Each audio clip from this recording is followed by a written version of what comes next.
لیکن میں تجھے ملامت کر کے ان کو تیری آنکھوں کے سامنے تربیت دوں گا۔ اب اے خدا کو بھولنے والوں، اسے سوچ لو، ایسا نہ ہو کہ میں تم کو پھاڑ ڈالوں اور کوئی چھڑانے والا نہ ہو۔ تو یہاں سے ہمیں، اس اقتباس سے ہمیں معلوم ہو رہا ہے کہ ان کا کردار کیسا تھا۔ پھر حضرت مسیح علیہ السلام یعنی عیسیٰ ابن مریم کی زبان سے جو لعنت کی گئی، اس کا بھی میں ایک اقتباس آپ کو پڑھ کے ایک مثال دے رہی ہوں۔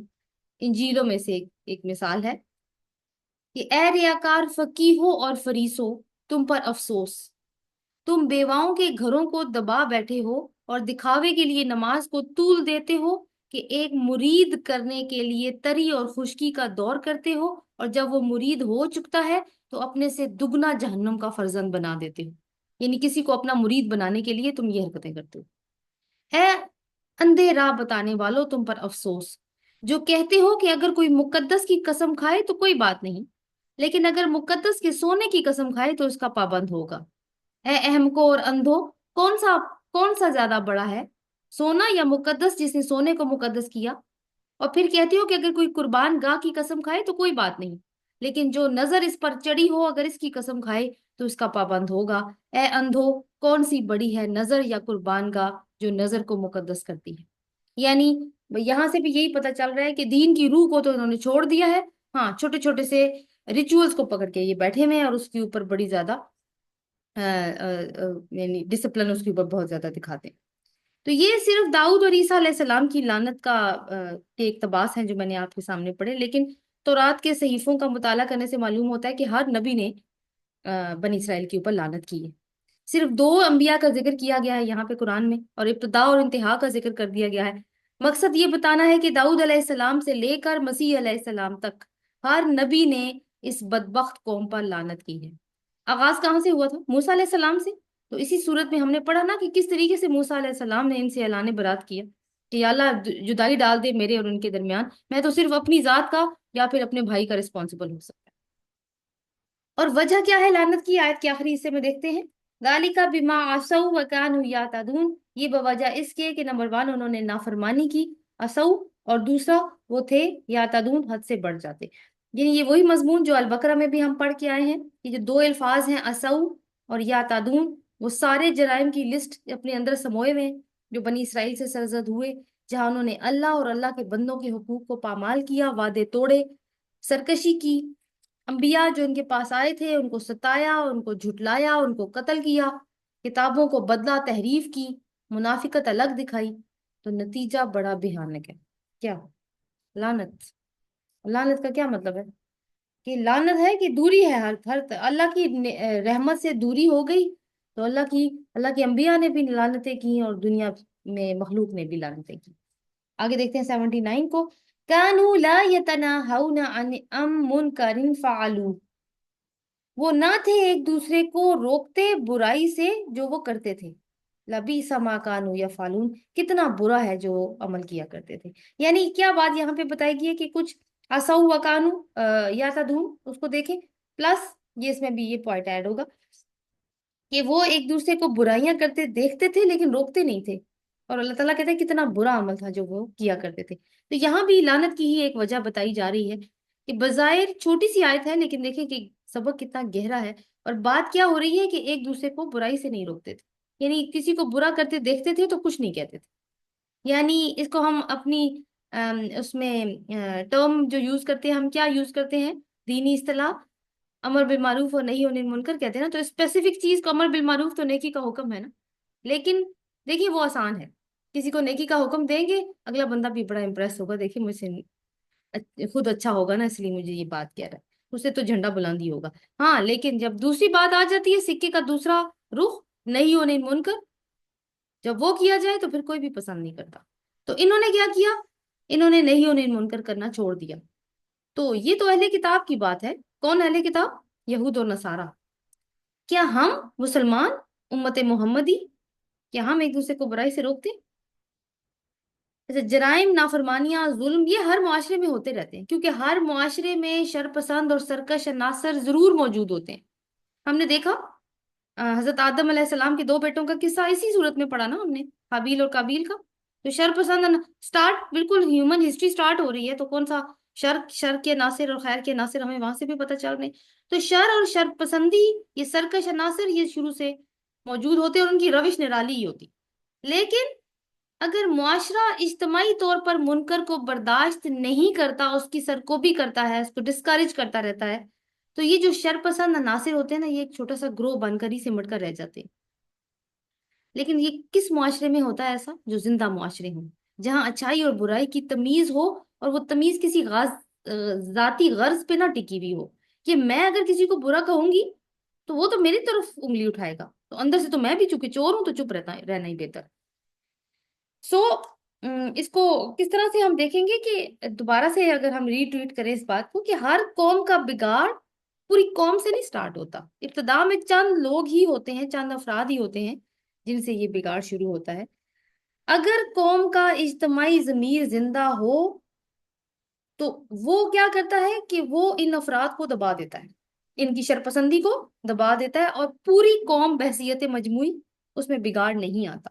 لیکن اگر قوم ان شرپسند عناصر کے معاملے میں سستی دکھائے کہ چھوڑو سانو کی فرق پڑتا ہے، کہتے ہیں نا ہم لڑتے ہیں تو لڑیں، برائی کرتے ہیں تو کریں، ہمیں کیا فرق پڑتا ہے، یہی ہمارا ایٹیٹیوڈ ہے. تو ہر کوئی اگر یہ کام کر رہا ہے اور پوری قوم ہی یہ کام کرنا شروع کر دے، جو کہ ہم نے کر دیا شروع، اور غلط لوگوں کو ملامت کرنے کے بجائے ان کو آزاد چھوڑ دے کہ جو کرتے ہیں کرتے پھرے، تو کیا ہوگا؟ آہستہ آہستہ برائی پھیلنا شروع ہو جائے گی. پہلے تو چند افراد تک تھی، دو چار لوگ تھے، اب کیا ہے، پھیلتی چلی جا رہی ہے، پوری قوم میں پھیل جائے گی. تو یہی چیز تھی جو آخرکار بنی اسرائیل کے بگاڑ کا موجب بنی، اور ظاہر ہے کہ یہی چیز ہے جو امت محمدی صلی اللہ علیہ وسلم کے بگاڑ کا بھی موجب بن چکی. نہیں انہوں منکر کے الفاظ سے ہمیں کچھ یاد آ جانا چاہیے جو ہم پہلے بھی پڑھ کر آئے ہیں، اور آپ کو پتا ہے کہ یہ بہت زیادہ کوٹ کرتی ہوں میں یہ والی آیت، اہم بہت زیادہ ہے. کہ امت محمدی کو کیا رسپانسبلٹی دی گئی تھی؟ کنتم خیر امت اخرجت للناس تامرون بالمعروف وتنہون عن المنکر تؤمنون باللہ. کہ تم وہ بہترین امت ہو جو لوگوں کے لیے برپا کی گئی ہے، لوگوں کی سروس کے لیے آئے ہو. تو کیا سروس کرنی ہے؟ کیوں کیوں کریٹ کیا گیا ہو؟ لوگوں کے لیے کیا کرنا ہے تم نے؟ امر بالمعروف اور نہیں عن المنکر، دونوں کام کرنے ہیں تم نے، اور تم نے اللہ پہ ایمان لانا ہے. تو مسلم امہ کو تو یہ کام ایک ذمہ داری کی طرح دے دیا گیا ہے، بول کے بتا دیا گیا، اس لیے تمہیں برپا کیا گیا، اس لیے تمہاری پرانی امت کو اس کو برخاست کیا گیا، بنی اسرائیل، اور تمہیں تمہاری تاسیس کی گئی. تو اس آیت میں مسلمانوں کے لیے پیغام ہے کہ ان کے معاشرے کی تصویر بیسیکلی کیسی ہونی چاہیے. اس معاشرے میں اتنی قوت، اتنی جان ہو کہ وہ سرکشی اور ظلم کو برداشت نہ کرے. لیکن اس کے لیے کرنا کیا ہوگا؟ نمبر ون، سب سے پہلے مجھے اور آپ کو خود سچائی پہ قائم ہونا ہوگا. کیونکہ اگر ہم سارے چور ہوئے تو ہم نے کسی دوسرے کی چوری کیا پکڑنی. اور دوسری بات جو ہم پڑھ پڑھ کر آئے ہیں، سورہ نساء میں بھی پڑھی، المائدہ دونوں میں، کونوا قوامین بالقسط وشہداء للہ، یہ اصول ہم پڑھ کے آئے ہیں کہ انصاف کے علم بردار بن کر کھڑے ہو جاؤ اور گواہی اللہ کے لیے دو. تو یہ اصول صرف ہم نے معاشرے پہ نہیں، اب پہلے اپنے اوپر اپلائی کرنا ہے. تو یہ دونوں کام ساتھ ساتھ چلیں گے تو خود صحیح ہوں گے، انصاف پسند ہوں گے، ضمیر صاف ہوگا. ورنہ اگر اندر سے ہم خود چور ہیں تو کسی اور کی کو چوری کرتے دیکھ کر آنکھیں بند ہی کریں گے نا. تو اپنے معاشرے کو دیکھیں کہ ہم برائیاں جب گنوانے کو آئیں تو پورا دن نکل جاتا ہے، یہ بھی برائی ہے، یہ بھی برائی ہے، یہ بھی برائی، ایسے ہی ہے نا. لیکن کیا کسی برائی کو دیکھ کے ہم نے اس کو روکنے کی بھی کوشش کی؟ دیکھیں ہم یہ بہت ہمارے لائک کامن ایکسپیرینس کی بات ہے، ڈے ٹو ڈے. ہم لوگ کہیں کام کر رہے ہوتے ہیں، لائک کلیگز ہوتے ہیں ہمارے، پڑھ رہے ہوتے ہیں ہم کہیں، کچھ لوگوں کو ہم لیبل کر دیتے ہیں یہ اچھے نہیں ہیں، یا کہہ دیتے ہیں ان کا کردار اچھا نہیں ہے. باتیں کرتے ہوئے پچس کے زبانوں کے ہمارے ختم نہیں ہوتے ان کے بارے میں بات کرتے کرتے. لیکن کیا ہم نے کبھی ایک دفعہ بھی سوچا ہے کہ کیا میں نے کبھی اس کے پاس جا کے اچھائی کی بات کی کہ بہن یہ باتیں ہو رہی ہیں، اصل میں معاملہ کیا ہے؟ اور اگر واقعی ایسی بات ہے تو کیا کبھی ہم نے اس کا ہاتھ پکڑ کے ہمدردی کے دو بول بولے کہ نہیں ایسا نہ کرو؟ اپنا فرض بھی ادا کرنے کی کوشش کی کبھی ہم نے؟ لیکن نہیں، باتیں کرنے میں، گنوانے میں برائیاں بڑا اچھا ہم اس میں ٹرینڈ ہو چکے ہیں. تو ہم سب کا اجتماعی ضمیر کس بات پہ ٹرینڈ ہے کہ برائی دیکھو پتلی گلی سے نکل جاؤ. ہمارا کیا جا رہا ہے؟ تو ہمارا کیا جاتا ہے؟ کیا جاتا ہے ہمارا؟ لعنت والی بات ابھی پڑھی ہے نا ہم نے. آپ دیکھیں کہ ہمارے پیرنٹس بچوں کو کیا نصیحت کرتے ہیں؟ کوئی معاملہ ہو جائے نا اسکول میں، تمہارا نام نہیں آنا چاہیے، تم سائڈ سے ہو کے نکل جانا، خبردار جو تم اس میٹر میں انوالو ہوئے۔ ہم نے اپنے بچوں کو کب سکھایا کہ برائی دیکھو گے تو اس کو روکے گے؟ کبھی بھی نہیں سکھایا ہم نے۔ تو کسی نہ کسی کو تو سکھانا ہوگا نا اب، کسی نہ کسی کو، اور یہ چیز قربانی مانگتی ہے۔ اور اور پھر جب فائدہ اگلا ہے تو پھر اگلا فائدہ جو ہم چاہتے ہیں، ہم سب چاہتے ہیں، اس کے لیے کوئی چھوٹا سودا نہیں کرنا پڑے گا، سودا بھی بڑا مہنگا ہے۔ بہرحال اب کچھ احادیث کا مطالعہ کر کے دیکھتے ہیں کہ ہمارا اصل میں کیا جاتا ہے۔ امام احمد حنبل نے حضرت عبداللہ بن مسعود رضی اللہ عنہ سے روایت نقل کی ہے، حضور صلی اللہ علیہ وسلم نے فرمایا، جب بنی اسرائیل نے برائیوں کا ارتکاب شروع کیا تو ان کے علماء نے انہیں منع کیا، لیکن وہ منع نہیں ہوئے، تو ان کے علماء نے بھی ان جرائم پیشہ لوگوں کے ساتھ اٹھنا بیٹھنا اور ان کے ساتھ کھانا پینا شروع کر دیا۔ اللہ نے پھر سب کو باہم ملا دیا، سب ایک جیسے ہو گئے، وہ علماء بھی ان جیسے ہو گئے جو کہ جرائم پیشہ لوگ تھے۔ کیوں کیا ہوگا علماء نے؟ سوچے تو صحیح، کوئی نہ کوئی تو انٹرسٹ ہوگا، ایسے تو نہیں ہم نے وہ پورا بیک گراؤنڈ پڑھا کہ آیات کو بیچنا کیا ہوتا ہے۔ پھر آگے ایک اور، حضرت داؤد اور حضرت عیسیٰ علیہ السلام کے ذریعے ان پر لعنت کی، اس لیے کہ یہ لوگ سرکشی کرتے تھے اور ظلم کرتے تھے۔ اور یہ بات کرتے وقت رسول اللہ صلی اللہ علیہ وسلم جو تکیے کے ساتھ ٹیک لگا کر لیٹے ہوئے تھے، اٹھ کے بیٹھ گئے اور فرمایا، نہیں، خدا کی قسم جس کے ہاتھ میں میری جان ہے، تم ان کو حق پر سختی سے مجبور کرو گے۔ تم کس کو؟ میں اور آپ۔ کن کو؟ جو تمہارے آس پاس ہے، حق پر سختی سے مجبور کرو۔ ابو داؤد میں بھی ایک ایسی ہی روایت آتی ہے۔ اچھا، امام مسلم نے اپنی صحیح مسلم میں ابو سعید خدری رضی اللہ عنہ کی حدیث نقل کی ہے، رسول اللہ صلی اللہ علیہ وسلم نے فرمایا، تم میں سے جس نے بھی منکر کو دیکھا، اسے چاہیے کہ وہ ہاتھ سے اسے روکے، اگر طاقت نہ ہو تو زبان سے روکے، اور اگر طاقت نہ ہو تو دل میں برا جانے، لیکن یہ ایمان کا ضعیف ترین درجہ ہے۔ اللہ نہ کرے کہ وہ دن بھی آ جائے کہ برائی برائی ہی نہ لگے، اللہ نہ کرے کہ وہ دن بھی آ جائے، کیونکہ پھر تو ایمان فارغ ہے۔ امام احمد حنبل، ان سے ایک اور روایت، وہ ایک صحابی سے انہوں نے روایت کی ہے کہ میں نے رسول اللہ صلی اللہ علیہ وسلم سے سنا کہ اللہ خاص گناہوں کی وجہ سے عام لوگوں کو عذاب میں مبتلا نہیں کرتا، ہاں جب وہ اپنے درمیان برائی دیکھیں اور وہ اس کے خلاف احتجاج کر سکتے ہوں مگر نہ کریں، اور اگر وہ ایسا کریں گے تو اللہ خاص مجرموں کی وجہ سے عام لوگوں کو بھی مبتلا عذاب کر دیتا ہے۔ کہتے ہیں ہمارا کیا قصور ہے؟ بھئی آپ کا قصور یہ ہے کہ آپ نے ان کو برائی کرتے ہوئے دیکھا ہے اور روکا نہیں۔ تو ویسے تو اللہ تعالیٰ کا یہ قاعدہ نہیں ہے کہ وہ خاص لوگوں کی گناہوں کی وجہ سے پوری بستی کو پکڑ لے، لیکن کب پکڑ آ جاتی ہے؟ جب لوگ روکتے نہیں ہیں جرم کو دیکھ کے۔ ایک اور حدیث ہے کہ افضل جہاد ظالم حکمران کے سامنے کلمہ حق کہنا ہے۔ مسند احمد اور ترمذی میں روایت ہے کہ یا تو تم بھلائی کا حکم اور برائی سے منع کرتے رہو گے، یا اللہ تم پر اپنی طرف سے کوئی عذاب بھیج دے گا، پھر تم اس سے دعائیں بھی کرو گے لیکن وہ تمہاری دعائیں قبول نہیں کرے گا۔ تو ہمیں بالمعروف اور نہیں ہونے منکر کرنا چھوڑ دیں تو دعائیں قبول نہیں ہوتی۔ تو یہ بھی ایک وجہ ہے جو ہمیں اپنے مائنڈ میں رکھنے کی ضرورت ہے۔ نتیجہ کیا نکال سکتے ہیں ہم؟ کہ مجرموں کے گروہ سے تعلق نہیں رکھنا ہم نے، اگر ہم نہیں روکیں گے کسی کو تو مجرموں کے گروہ سے ہمارا تعلق ہے، پھر ایمان بھی خطرے میں پڑے گا، اللہ کا عذاب بھی آئے گا اور دعائیں بھی قبول نہیں ہوں گی۔ اگلی آیت دیکھتے ہیں، آیت نمبر 80۔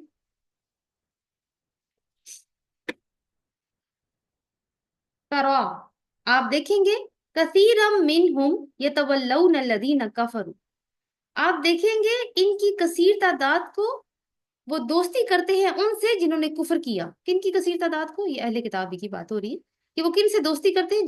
جو کافر ہیں۔ لبیس ما قدمت لهم انفسهم، کتنا برا ہے جو انہوں نے اپنے نفسوں کے لیے آگے بھیجا، یعنی یہ وہ کمائی ہے جو وہ کر کے آگے اپنے لیے آخرت کے لیے بھیج رہے ہیں۔ ان سخط اللہ علیہم وفی العذاب هم خالدون، یہ کہ اللہ ان پر ناراض ہوا اور عذاب میں وہ ہمیشہ رہنے والے ہیں۔ سخیتا، اس کو انڈر لائن کیجیے۔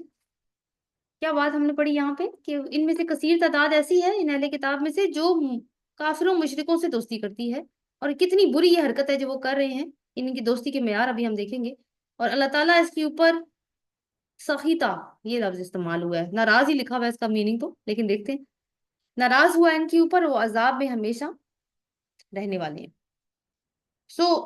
دوستی کا معیار، یعنی یہود کا معیار دوستی، وہ ہم نے اس آیت میں ہم دیکھ رہے ہیں کہ کافروں سے دوستی کرتے ہیں اور یہ ان کی نفسیاتی پستی کی حالت ہے، اسی وجہ سے اللہ تعالیٰ ان پہ ناراض ہوا اور جہنم کی وعید بھی اسی وجہ سے آئی ہے۔